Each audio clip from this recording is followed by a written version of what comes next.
His mother, Ariana, was always there, criticizing my parenting. She'd say I was spoiling Elias, insisting John never needed that kind of care. Despite her comments, I focused on raising Elias well. He grew into a thoughtful and independent man, a bright spot in our tense home. Things reached a breaking point when Ariana moved in without asking, claiming she was lonely. Her presence was suffocating. She criticized everything from my cooking to my clothes, hinting that John could have chosen a better partner. This new phase of my life was all about breaking free from years of control and finding myself again, a journey I was just beginning. Ariana's constant criticisms were hard to ignore, but what really shook me was discovering John's deception. I stumbled upon bank statements one day that revealed large amounts of money being spent from our joint account.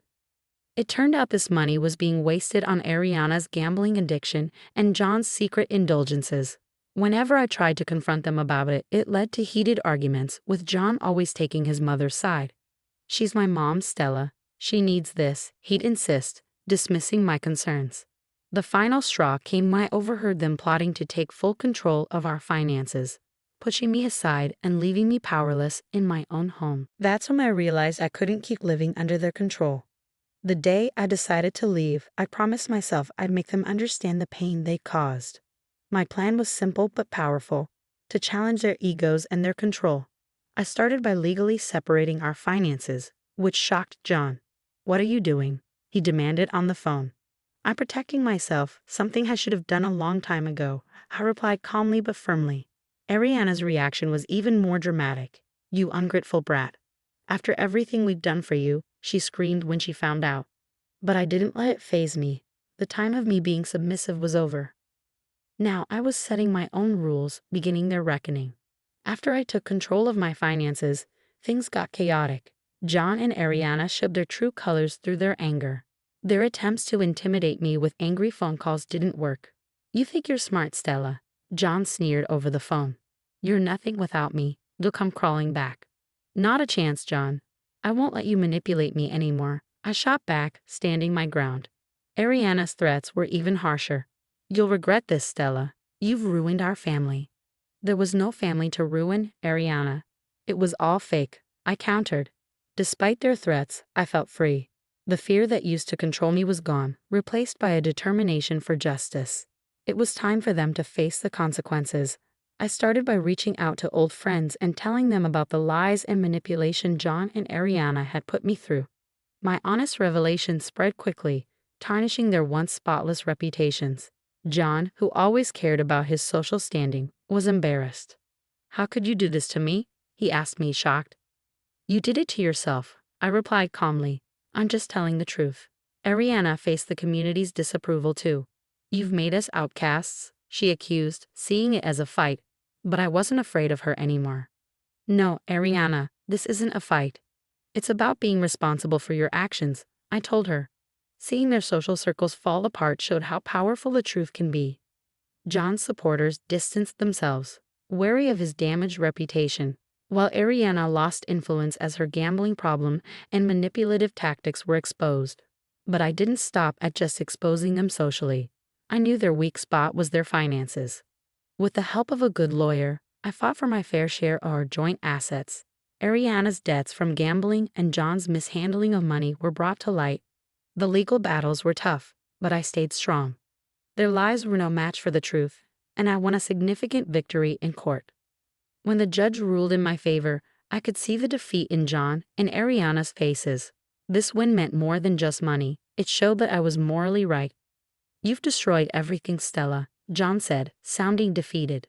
"No, John, you destroyed our family long ago. I'm just picking up the pieces," I replied, leaving the courtroom feeling free for the first time in years. I was filled with hope for a future without the weight of my past. After the court ruling, I started rebuilding my life with the assets that were rightfully mine. Stepping away from John and Ariana's influence, they couldn't believe the extent of their downfall. This was the start of a new chapter for me, one of independence and self-discovery, ready to embrace whatever came my way. The crumbling of John and Ariana's facades was just the beginning of my journey to rediscover myself and pursue real happiness and freedom. One evening, John called in a fit of desperation. You can't just change our lives like this, Stella, he pleaded over the phone. I'm just taking back what's rightfully mine, I replied firmly. Maybe you should have thought about the consequences before betraying my trust. Ariana, however, took a sneakier approach. She tried to turn family members against me, painting herself as the victim. You're tearing our family apart, Stella, she accused me when we bumped into each other at the grocery store. This family was broken long before I left, I replied, refusing to show any sign of distress. I embraced my new freedom, enjoying the ability to control my own life. I cut off their access to me by changing my phone number and found comfort in volunteering at a local shelter, helping others who have faced similar struggles. But my fight for justice wasn't over yet. I found out Ariana planned to challenge the court's decision, hoping to get money for her gambling habit. You won't win, Stella. I'll make sure you pay, she threatened in a message sent through a relative. In defiance, I strengthened my legal defenses, prepared to counter any challenge she brought forward. The person who once avoided conflict had become a determined advocate for her own rights. Meanwhile, John was crumbling under the pressure. His once spotless reputation was now tarnished, affecting his career. You've destroyed everything, Stella, he admitted during a moment of reflection. You brought this on yourself, John. I just exposed the truth, I replied. As time passed, I watched as their seemingly stable lives fell apart. Ariana's attempt to overturn the court's decision failed, leaving her in financial and social ruin. John's professional life continued to decline, his reputation irreparably damaged.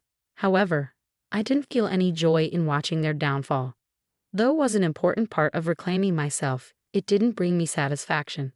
My journey was about healing and finding myself, far beyond their punishment. Regaining my independence and self-respect was a big step. But the wounds from neglect and emotional abuse were still healing. As I rebuilt my life, my main goal was to find inner peace and happiness. My journey was transformative, leading me out of the darkness of my past. I became stronger and more resilient.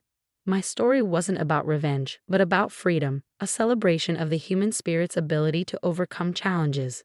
Months had gone by since the court ruled in my favor, but the effects lingered. John and Ariana had drifted from their social circles, shadows of their former selves. Then Elias visited unexpectedly with troubling news. Dad lost his job and his drinking has gotten worse. Grandma lost everything to gambling. They're selling the house, he said, the weight of his words palpable. My heart ached for Elias. Despite the distance, family ties tugged at my emotions. Did we do the right thing? Elias wondered quietly. I reassured him, though with a heavy heart, that we stood up for what was right. They made their choices. I didn't find satisfaction in John and Ariana's downfall. Instead, it reminded me of the importance of living with integrity and respecting others. In the following weeks, rumors spread about the sale of their house, signaling the end of their decline. John struggled to find work because of his damaged reputation, and Ariana was isolated as her addiction became known. One evening, I ran into John during a walk. He looked like a different person, defeated. There's nothing to say, he finally said, defeated. This brief encounter was powerful. It showed how much our lives had changed because of the choices we made.